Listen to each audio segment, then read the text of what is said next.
আজকাল বেশিরভাগের nuclear family চাই, চাই প্রাইভেসি, চাই স্বাধীনতা, সংসারে যেন কেউ নাক না গলায়। না, আমরা স্বামী স্ত্রী কখনো এমনটা চাইনি। না চাইতেও পরিস্থিতির দৌলতে বিগত 7টা বছর ধরেই সমস্ত বাধা বিপত্তি নিজেদের সামলাতে হচ্ছে।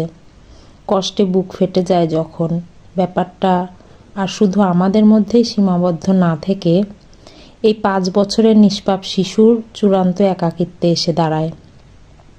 এখন ওকে সকাল 6টায় ঘুম থেকে উঠতে হয়।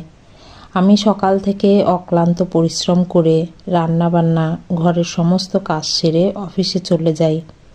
ওর বাবা স্কুলে দিতে যাওয়া নিয়ে আসা, সারাদিন ওকে সামলানো, সাথে ফুল ফ্লেজেড বিজনেস নিয়ে অকল্পনীয় চাপে থাকে।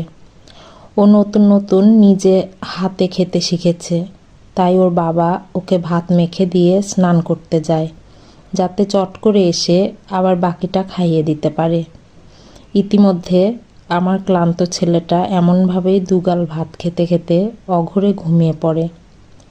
আমি সারাদিন 4-5 ঘন্টা ঘুমিয়ে অফিসে সমানে কাজ করে যাই, কারণ আমরা মানুষ কম, রোবট বেশি হয়ে গেছি। কিন্তু এই নিষ্পাপ শিশুগুলোর যত্ন চাই, সঙ্গ চাই, একটা সুন্দর ভরা সংসার চাই, ঠাকুমা, দিদিমা, দাদুদের ভালোবাসা, সময় চাই। আমাদের সন্তান সবসময় সেটা না পেলেও খেয়াল রাখুন যেন আপনার সন্তান সেটা পায়। ফেসবুক থেকে সংগৃহীত, কণ্ঠে লাবণী সাহা। আজকাল বেশিরভাগের নিউক্লিয়ার ফ্যামিলি চাই, চাই প্রাইভেসি, চাই স্বাধীনতা, সংসারে যেন কেউ নাক না গলায়। না, আমরা স্বামী স্ত্রী কখনো এমনটা চাইনি। না চাইতেও পরিস্থিতির দৌলতে বিগত 7টা বছর ধরেই সমস্ত বাধা বিপত্তি নিজেদের সামলাতে হচ্ছে।